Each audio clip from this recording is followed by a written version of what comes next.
Hello, and thanks for joining me in the shop at INCRA Tools. I'd like to give you a little demonstration on the INCRA Wonder Fence. The Wonder Fence is sort of the unsung hero of our router fence systems because the positioners tend to get all the glory, having the ability to do all the fancy box joints, dovetails, and all those other types of things.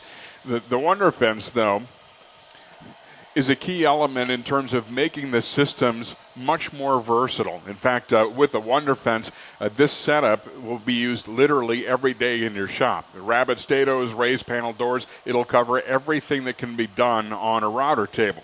Like a commercial shaper, the Wonder Fence is adjustable for any diameter router bit that you can currently buy, and these fence halves are offsettable one against the other in very precise amounts. And let me show you. Rather than stacking shims or spacers behind one side, has a set of wedges that are flipped over in a post. So as you run the wedges up and back, each half expands and collapses independently of the other. If you can watch that seam, as I make this adjustment, you can see just how fine it really is. It's a true continuous micro adjust. And the scales are laser engraved into the back wedge, and those read all the way down to thousandths of an inch of offset, so you can tell exactly what's happening. One of the situations where it's really handy to have those fence halves offset is with a plain straight bit in your router. You can edge joint rough lumber very precisely if you don't have a joiner up and running in your shop. In fact, we're going to do that for you right now. We're going to jump right into one of the most demanding things that you can do on a router table. This is demanding on a router fence for two reasons. The fence halves have to be perfectly straight, for one, and they also have to stay in parallel planes as you offset them one against the other. I've set this for 25 thousandths of an inch of offset, which is the amount of material that will be taking off in each pass. Then we'll bring the outfeed fence perfectly flush with the circle that the router bit makes, and the micro adjust in the LS positioner makes pretty short work of that.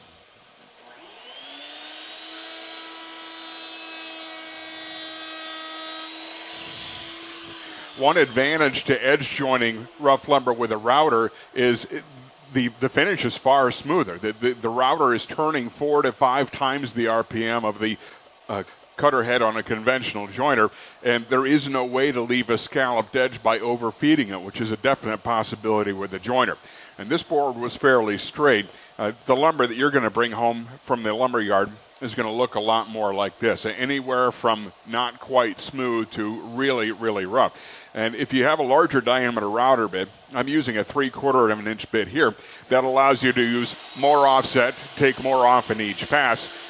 Taking off 25 thousandths per pass, a little less than a 32nd of an inch, it'll probably take 3, maybe 4 passes to clean that edge up.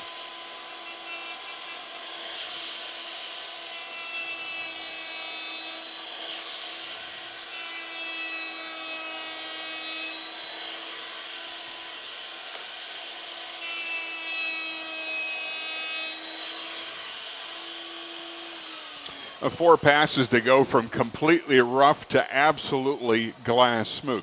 And you don't edge joint rough lumber to improve its appearance. It's because that straight edge needs to go against your rip fence as you're ripping the board to width and get nice parallel edges on it. The other reason is you might be gluing these together into larger panels. The big test here is take both of those nicely jointed edges, lay them together. We've got an absolutely invisible glue line even before you add the clamps and the glue. That's pretty amazing work for a router fence with that quick of a setup.